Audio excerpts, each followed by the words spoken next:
What's going on, people? In this video we're breaking down the finale for part 2 of Attack on Titan season 4, in which Eren finally shows up for the first time since the rumbling began.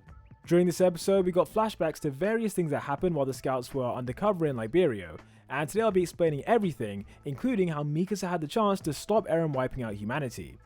Before we get into it though, don't forget to colossal smash that sub button so you don't miss future Attack on Titan breakdowns, as part 3 is confirmed to be coming out in 2023. This poster for part 3 was released online soon after the episode aired in Japan, and if I had to guess, I reckon next year we'll get around 8 or 9 brand new episodes that will finish off the series for good. I don't think there's going to be a part 4 for this season, but I mean the way they've stretched it out over this many years, who knows, maybe there will be, but I highly doubt it. I think part 3 really is the end. Anyhow, getting back to episode 28, the title for this one was The Dawn of Humanity, and it begins with a bird flying overhead. Even though it's only a small thing, the bird appearing in this opening does have some significance, as it directly relates to Mikasa's narration. In this narration, she comments on how people seem to think Eren has changed, but in reality it's possible that he's been the same person ever since the beginning. The reason this relates to the bird is because in Eren's mind, the walls were nothing more than a birdcage that took his freedom away, which is why he hated the Titans even before his mother was eaten. Years later, when he finally escaped the birdcage and ventured outside, he realized that he still wasn't free, since their enemies across the sea were just another birdcage, restricting his freedom once again. Therefore, by doing the rumbling, this is his one chance to become truly free for the first time, and it's why you could argue that his core motivations have never changed. The scene then flashes back to a year earlier when the scouts were heading towards Marley by ship, and for a bit of context I'm going to quickly explain what's happening. During the time skip between seasons 3 and 4, the scouts were actively looking for alternatives to the rumbling, because they didn't want to rely on it for their survival. Relying on the rumbling would mean that Historia and her descendants would need to become royal-blooded titans, and to avoid that outcome, Hange suggested they should travel to Marley. By going through with this, they could learn a lot more about the enemy and hopefully find a solution, and that's why episode 28 follows directly on from this. Because this is their first time leaving the island, they've literally never seen things like clowns or ice cream or cars, which is why Hange started waving at it like it was some kind of farm animal. While most of the group was visibly excited to be here, from the start of the episode Eren had a depressed look on his face, and often looked like he was in deep thought about something. The main reason his mood was so terrible compared to everyone else was because he's realizing that all these people and everything around them will one day be wiped out because of him. Back when he kissed Historia's hand, he saw future memories of his full-scale rumbling, but for a few years he let himself believe that this future might be avoidable. Eren had initially hoped that freedom could be achieved a different way, but after trying and failing, at this point he was 90% certain that the memories he saw were going to happen. That's why he consistently had this vacant expression, since he was processing the reality that he had no other option but to destroy everything he's currently looking at. It's interesting when we contrast Eren's gloomy expression with Armin's excitement, because from a young age they both had this dream to see what was out there, but only one of them is burdened with this knowledge of the future. Now, before we move on, I thought it was worth mentioning the significance of Eren and Mikasa's early interactions. On 2 separate occasions, he was in a complete trance thinking about the terrible things that he's going to do, and both times Mikasa shows up to break him out of that thought process. In my opinion, this was foreshadowing for later in the episode, when Mikasa had the chance to break him away from the reality where he does the rumbling. In this one moment, Eren was willing to go down a completely different path, but it all depended on how Mikasa responded to his question. Later in the video, I'll explain exactly why this was the case, but for now I just wanted to highlight these early interactions, which were subtly laying the foundations for what was to come. Anyway, soon afterwards, Levi gets pickpocketed by a young refugee, who tries to steal his bag of coins. If this boy's face looks familiar to you, it's likely because he appeared very briefly in episode 19, during the many visions that Eren saw as he entered the past dimension. In this flashback, Levi grabs his hand to stop him running away with the money, and the local Marlians in the area start to surround them. Given that Marlians aren't exactly the most tolerant people, they start berating Ramsey not just for being a thief, but also because he's an immigrant from another country. This is evidenced by the fact that they start to discuss the various cruel ways that they'll punish him, including throwing him into the sea or smashing off his hand. It goes without saying that these type of brutal punishments are things they never considered doing if it was a fellow Marlian that was caught stealing, but because Ramsey is an immigrant they view him as less than themselves, in a similar way to how they view eldians. One of the people in the crowd even mentions how Ramsey might be a subject of YMIR, which gets a reaction out of Sasha and a few other scouts. Seeing the cruel way the boy would be treated, Levi picks him up and makes up a flimsy excuse about how the refugee didn't technically steal anything because the money belongs to his older sister, who is apparently Sasha. Although nobody believed that excuse, it at least gave the group some time to run away, and eventually they managed to escape from the mob that was surrounding them. By the time they arrived in the secluded area, everyone was exhausted, but sitting on top of these ruins was Ramsey, who'd stolen the money for the second time today. As he cried tears of happiness, the captain decides to let it go, since that money was just given to him by the Azumabito. The scene ends with Eren staring in Ramsey's direction with a blank expression on his face, and not for the first time, Mikasa realizes that something isn't quite right with him. Moving on, the group then arrives at Hizuru's estate, and Kiyomi explains to them about the improvements in blood testing tech. We already knew from Kruger's backstory that blood tests were used to determine if people were subjects of YMIR, and Kiyomi reveals that this tech has gotten even better, making it easier to find eldians who've escaped from the internment zones. The reason the ambassador was telling them this was to make it clear how difficult it will be for Paradis to form any sort of friendly relations with other nations, because their people are being systematically discriminated against all over the planet. Despite that, Armin and Hange were still willing to work to find this peaceful solution, since Historia's future depends on them finding this alternative. The commander goes on to explain that the next day there's a political forum in which an association called the Subjects of YMIR Protection Group will be giving a speech. Judging from their title, it sounded like they might be willing to cooperate with Paradis, but at this stage of the episode, the scouts didn't know what the group actually believed. The plan was to listen in to their speech, and if they sounded friendly, then the island would try to make contact and let this group know that their intention is to make peace. This was pretty much their final hope at finding a diplomatic solution, because if they couldn't make allies with this association, then the chance of them making allies with anyone else is virtually non-existent. After that, Mikasa notices that Eren left while Kiyomi was talking, and after everyone goes to look for him, she finds him by himself outside this refugee camp. Although she didn't see it, he was crying before she arrived, and this is proof that right now Eren is mentally at his lowest point and is questioning whether the rumbling is something he wants to do. Remember, when he spoke to Reiner earlier this season, he revealed that he used to think everyone in Marley was an enemy, but it was once he crossed the sea that he realized that they were all the same. While there are bad people here who discriminate against eldians, there are also good people here too who don't deserve to be trampled. This is something Eren only understood once he got here, and it's why, for this one single moment, he was willing to abandon everything and run away with Mikasa. As she approaches him, he goes on to explain that these refugees are similar to the eldians in that one day their regular lives were taken away from them, and now they have no freedom. Following a brief pause, Eren turns to Mikasa and asks her why she cares so much about him. From the very first episode, it's been obvious that she loves him in a couple different ways. She loves him in the sense that it's her responsibility to keep him safe, almost like a parent, but at the same time she does love him in a romantic way as well. This has been demonstrated on many separate occasions, some more obvious than others, but for the most part, Eren has rarely demonstrated any romantic feelings back. That's not to say he doesn't have these feelings, but rather he's terrible at showing it, and up until this point he's treated her more like a sister than a potential girlfriend. In this sequence though, he asks her the question because he wants to see if she'll reveal how she feels about him, and in his mind, if she admitted her love, then he was willing to abandon everything. Rumbling all these innocent people is something that he wasn't 100% ready to do yet, and he preferred to spend his remaining 4 years with Mikasa regardless of what happens to the island. However, when it came down to it, she was afraid to tell him how she really feels, and if you've ever been in a remotely similar situation, then you can empathize with why she didn't tell him the truth.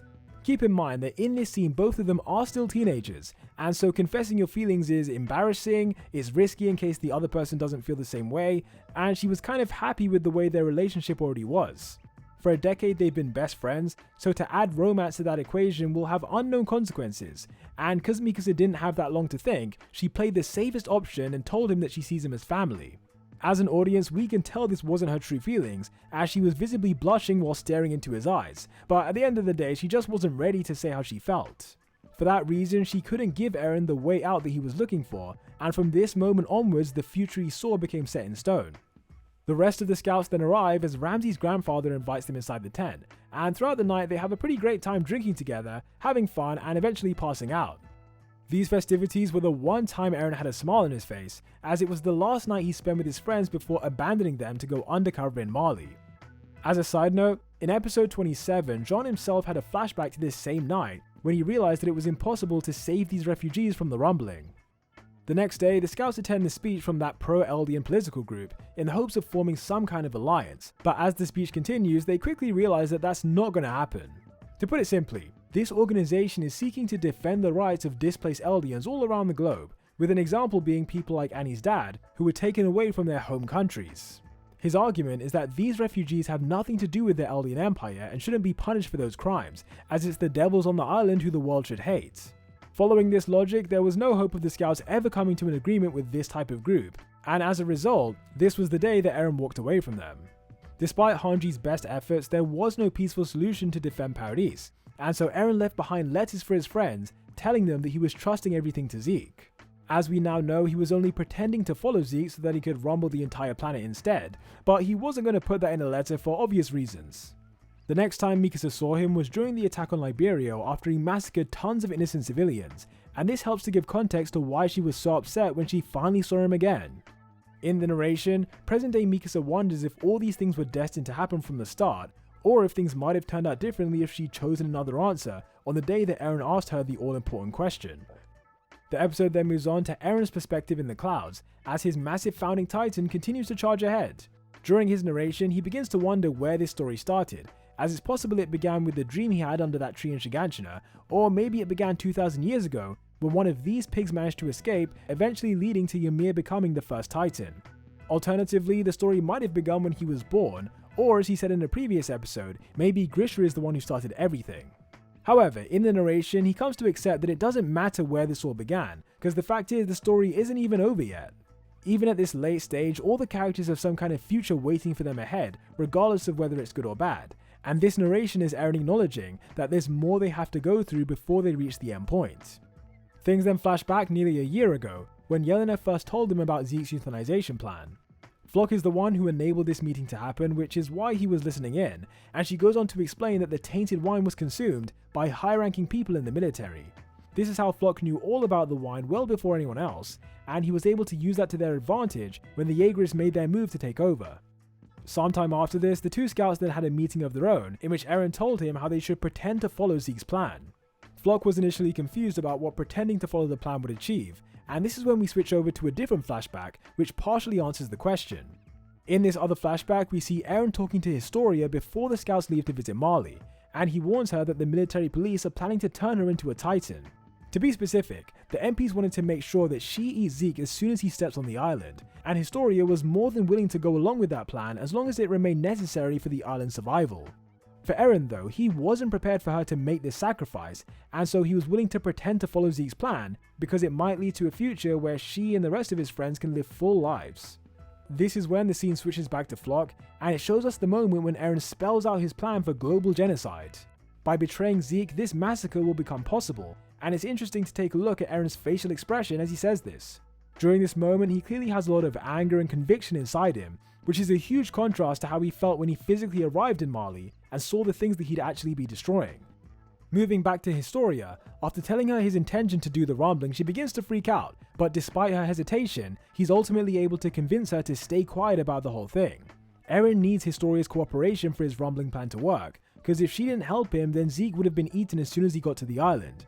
It was specifically because she volunteered to get pregnant that the Jaegers had the time they needed to overthrow the existing government. But the question then becomes, why would she do this? In one sense, Eren and Historia are very similar people in that they were both willing to sacrifice the world for someone they care about. In Season 3, Historia had the chance to eat Eren and inherit the founding titan, and she was told that by doing this she'd have the power to save humanity from the pure titans. Eren believed this was true as well, which is why he asked her to kill him, but in the end she rejected that power and saved his life, even though it meant that humans in the walls might be wiped out by the titans. In the present day, Eren is now essentially repaying the favor by sacrificing humanity itself so that Historia can survive, but it was only possible because of her cooperation.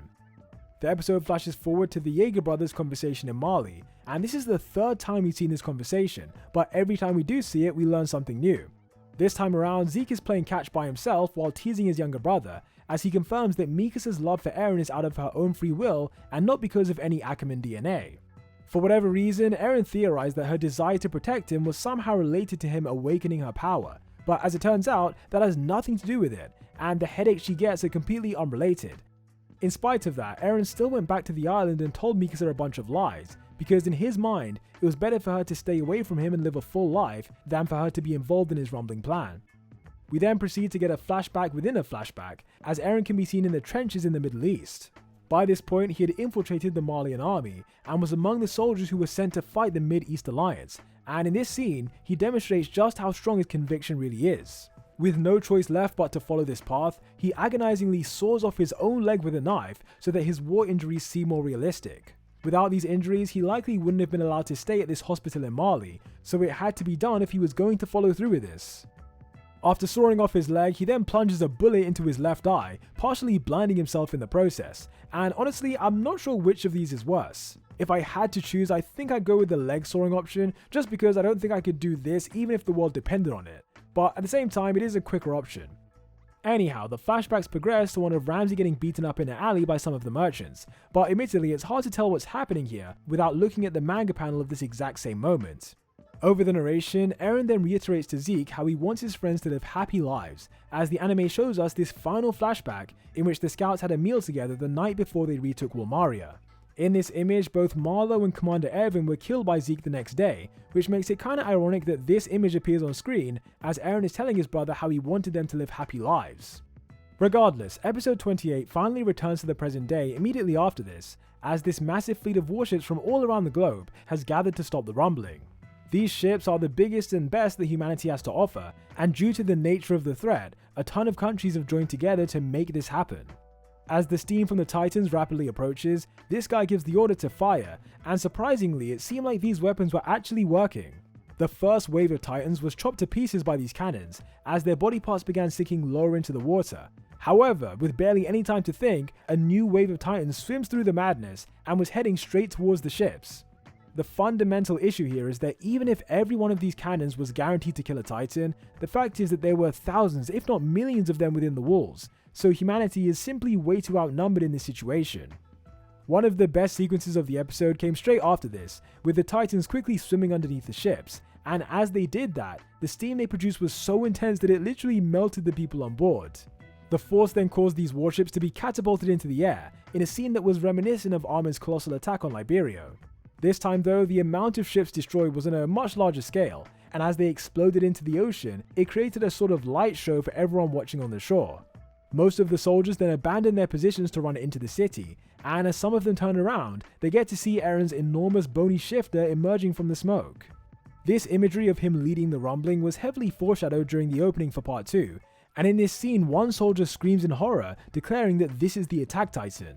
We then get a close-up of his new Titan face, and generally speaking it is similar to his regular shifter appearance, with the key difference being that he has lips where he didn't used to, and his hair is now significantly longer and less human looking. While Eren marches forward, he channels the anger he felt on the day his mother got eaten, because by dehumanizing the enemy, it makes it easier for him to kill them.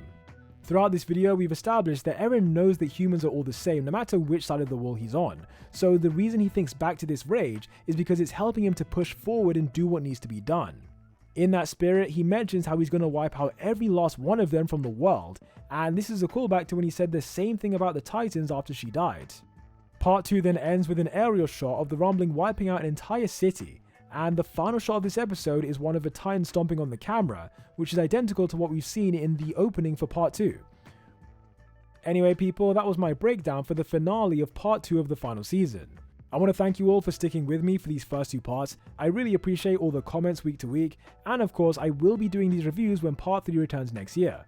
In the meantime, I'll be continuing my series on what if Eren got the Colossal Titan, and doing other videos for both Attack on Titan and a couple other series too.